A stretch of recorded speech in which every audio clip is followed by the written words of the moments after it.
Yo guys, what's up? Welcome back ulit sa channel natin. Na-miss ko kayo, yun nga lang, hindi pa ako nakakapag-upload ulit nitong mga nakaraang buwan dahil sobrang daming nangyari. Siguro sa next upload, isi-share ko sa inyo kung ano yung mga ups and downs na yun. But for today, meron lang tayong questions na gusto ko lang bigyan ng insights dahil malimit ko talaga siyang nababasa sa mga page at saka sa ibang group. At tungkol nga to sa gaano nga ba karami yung fry na nilalabas ng isang female breeder or ng isang mother guppy. At kung meron nga ba talaga dapat na saktong bilang para dito. Itong post na to is nadaanan ko lang sa isang group page 2 weeks ago. Pero a week after pa lang nung nabasa ko yung post, meron na talaga akong isang female na inaabangan na mag-drop. Ang ganda lang din ng timing dahil successful yung pag-drop ng female last week. At since nasa 9 days old na tong mga fry, split ko naman sila into 2 groups para hindi rin sila siksikan sa tab na to.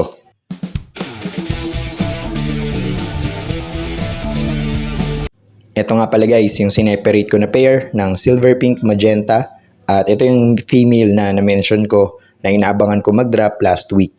Tinry ko hulaan kung ilan yung fry na kaya niyang i-drop at sa estimate ko is around 15 to 18 max. At di ko in-expect na magda-drop siya ng 25. However, 23 lang talaga sa kanila yung successful na nabuhay. Dahil posibleng yung dalawang fry ay hindi talaga nagkaroon ng enough protein sa katawan kaya't hindi sila nakatagal. At yung senaryo nga na to very common dahil nai-experience talaga to ng marami. And going back naman sa naging questions, for me, wala talagang exact or normal number ng fry na dinadrop ang isang female guppy. Dahil marami talagang factors ang kailangan natin i-consider para dito.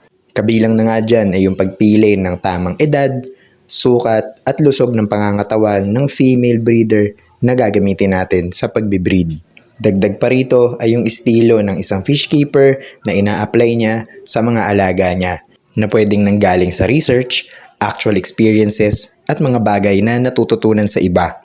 At itong mga bagay na to ang siyang magdidikta sa kung ano man ang inaasahan nating magagandang resulta na hindi lang basta nakabase sa opinyon ng ibang tao kundi sa kakayahan na meron tayo.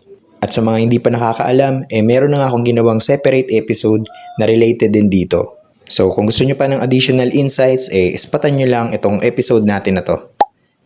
Once again, this is Agapito from GapTVT and more activity to come. Thank you as always. God bless you all.